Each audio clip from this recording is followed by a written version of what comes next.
Hello fellow gamers, and I'm playing Fortnite Save the World, and I thought I would do another inventory video. This time it will be what traps I can actually craft. We are on day 231.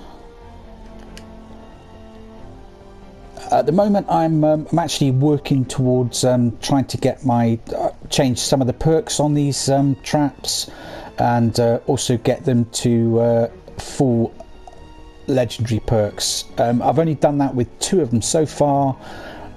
The first one was the wall darts, as you can see, and also the retractable floor spikes, because they're my sort of 2 favourite traps at the minute. And after that I will go on to the wall launcher and the floor launcher as well, and work on those perks.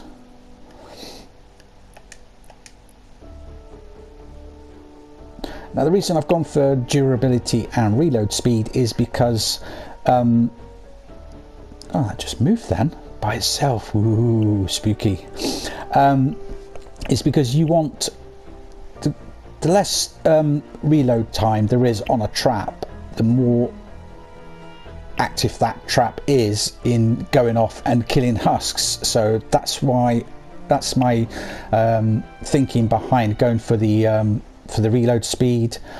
Durability, well, you can see the durability on that trap there, it's 102. If I'm playing with a machinist Harper, she adds an extra 25% trap durability on top of that, so that would take it to over 125. And then if I slotted machinist Thora in the support squad slot, she would add another 25%, so that would take the durability of this trap to over 150, which is it's going to last a long while, but it's going to be going off a lot as well. But that's what I want. I've also done the same with this. I've gone for 2 of the perks for durability, and the rest in did I say 2 of the perks in durability? 2 of the perks in reload speed and 3 of the perks in durability. This is a reload time of just 3.3 seconds and a durability of 81. Now at Twine, what I've done is I've put the ceiling gas traps above, and then I've put the floor freeze traps below. I'm actually thinking about taking all my floor freeze traps out and changing them for the retractable floor spikes, because basically these just freeze them in place. They don't really do any damage, whereas my retractable floor spikes do damage. And I probably would use these a lot more, the flame one and also the floor one, but the as you can see, the reload time, I've got it down to 7.7 seconds, but that's still an awful long time that, you know, that trap's just sat there not, you know, taking out husks. With the floor one, it's 6.8 seconds, and for the last perk I've got there, plus 20% effect duration.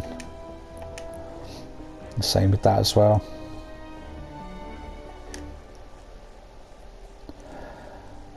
Gas traps, actually we'll start at the beginning. We'll go with the ceiling drop trap first. These are good because you can have these up to 3 tiles high and they're still effective. So if you've got a high, you know, part of your base somewhere, and you know, none of the other traps are going to help you out, then use a ceiling drop trap. I don't know what the durability is on that. It's only 37. I've got to change out one of these perks. I want to change that to durability, but as you can see, it costs 1,000 reperk to change that one perk out. And I've been doing this with a few of my traps, and it just takes forever to get enough to actually do a complete trap.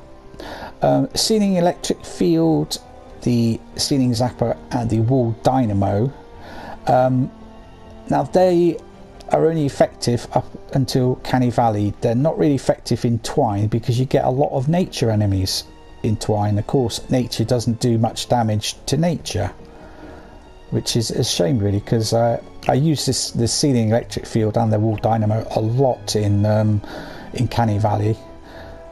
At my base build there. Sealing gas trap, they're pretty good. As I said, I've been using them in Twine with my floor freeze trap, but I'm going to change it to the floor spikes because I want double damage really.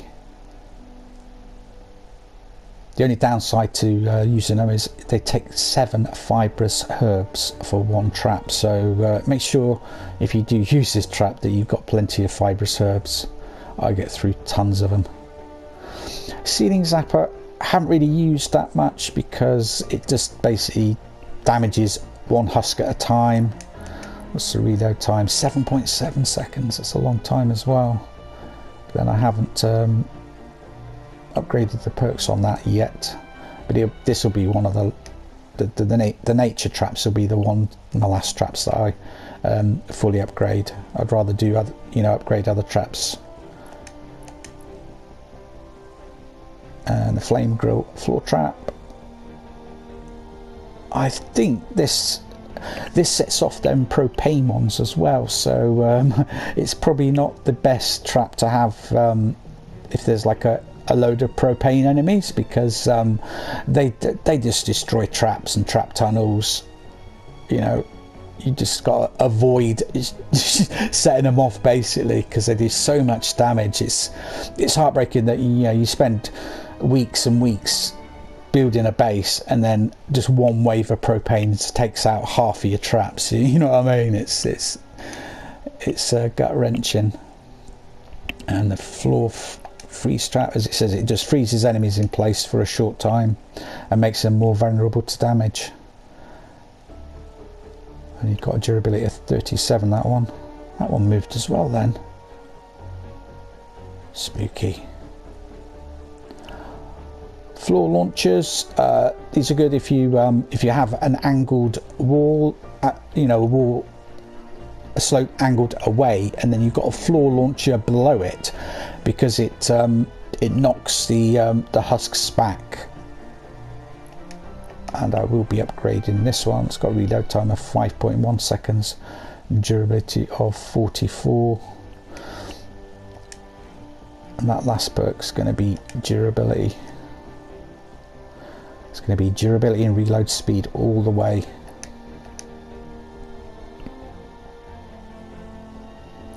Tractable floor spikes, so I like these. I like these a lot. And of course you can now you can put these on slope surfaces. So if you're building like a pyramid shaped base, then you can actually put these all around the outside. Unfortunately, you can't put the floor launchers on a slope surface. Why? I do not know, because it would make sense that you could put a floor launcher on a slope surface. You can with other traps, so why not them, Epic? Come on, sort it out. And all darts, I like these as well. Don't do a huge amount of damage, but it's going off, a lot. Every few seconds it's firing, it's taking out husks, and it's got, of course, the high durability of 102. I don't think there's any trap that's actually got high durability. I haven't found one yet.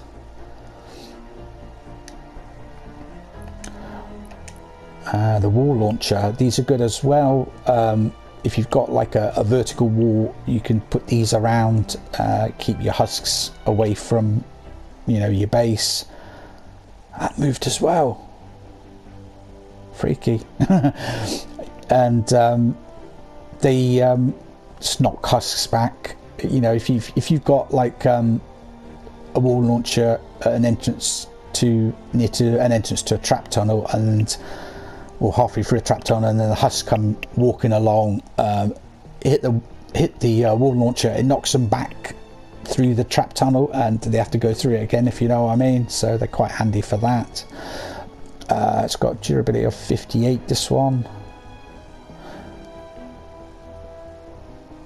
Wooden floor spikes, they don't do a lot of damage, but they are good for slowing down husks.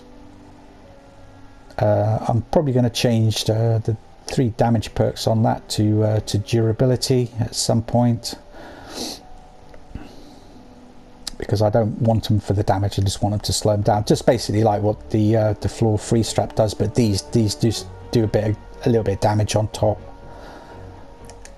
All dynamos, look at that reload time, 9.4 seconds.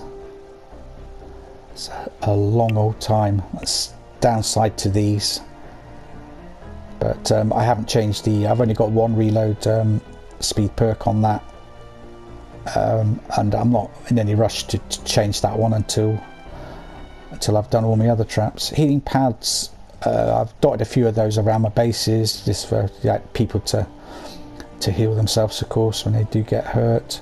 I have got doubles of some traps. As you see, I've got 2 ceiling electric fields. I thought I had 2 legendary retractable floor spikes, but I don't, so I'll either have to get a second one, or I can evolve this one down there. The reason I've got like all different rarities of traps is during the Challenge the Horde event, you needed low-end traps as well as high-end traps, depending on which type of event you're doing. If you're doing a low-end one, then you could only craft these low-end traps because you only have the materials to craft them. And then obviously vice versa, at the high-end Challenge the Horde, you could actually craft the your high-end traps as well.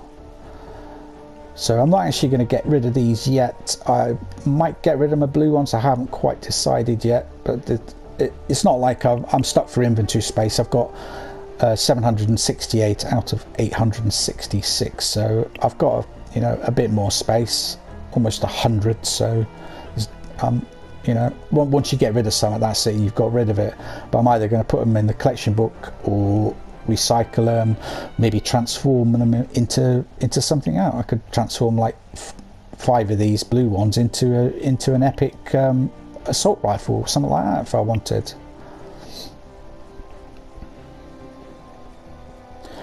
Cozy campfire, not really used that much either, so not a lot I can say about that really, apart from it heals you. People say it's better than the actual healing pad though, because it heals a bit quicker. All spikes, you put them around the edges of low walls, or well, any wall really, and then when the husks hit them, it reflects some of the damage back onto them and basically kills them.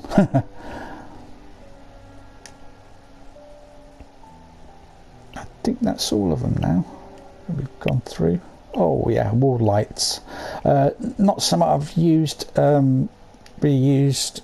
I haven't seen that many people using these, to be honest, in games. It just basically stuns enemies. It's just sort of like the freeze one, if I'm honest. And the patrol wards, that's something else I've not really used. It just stops enemies spawning, where you place that. I can't see the point of it really, because if you stop enemies spawning there, they're going to spawn somewhere else, aren't they? Unless you could actually put a few of these about and then get enemies spawning like to an entrance to a trap tunnel or something. I don't know. You have to let me know in the comments if you use patrol wards or wall lights, and what you actually think about them.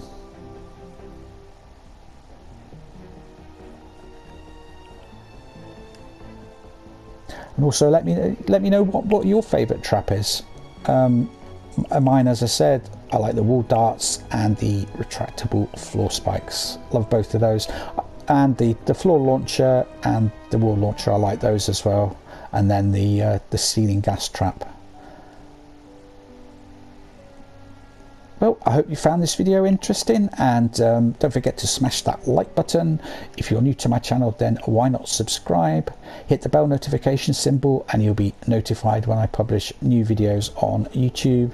It's amazing how many of you out there that forget to hit that bell, and then you're like, oh, Starfish hasn't done a video for a while. Yeah, I've been doing a few every week. It's just that you're not being notified. You need to hit the bell notification to be notified. You'll get an email saying that I've uploaded or published a video, should I say. If you want to help out my channel, then you can share my videos on social media. Tell your gaming friends about my channel. And if you'd like to help out my channel financially, I have a Patreon. The link to my Patreon is in the description of all of my YouTube videos. You can pledge from just $1 a month. If enough people can help me out a little bit financially, then I'll be able to upgrade my broadband and do live streaming. Just feel free to have a look. Just have a look at my Patreon. You don't have to pledge. It costs absolutely nothing to take a look. I'm probably going to be doing a video on melee weapons, and then after that I'm going to be doing a video on my ranged weapons. Looking forward to that one because I do like the ranged weapons. Yeah, I'm still working on a couple of the weapons. Yeah, that'll be a good video.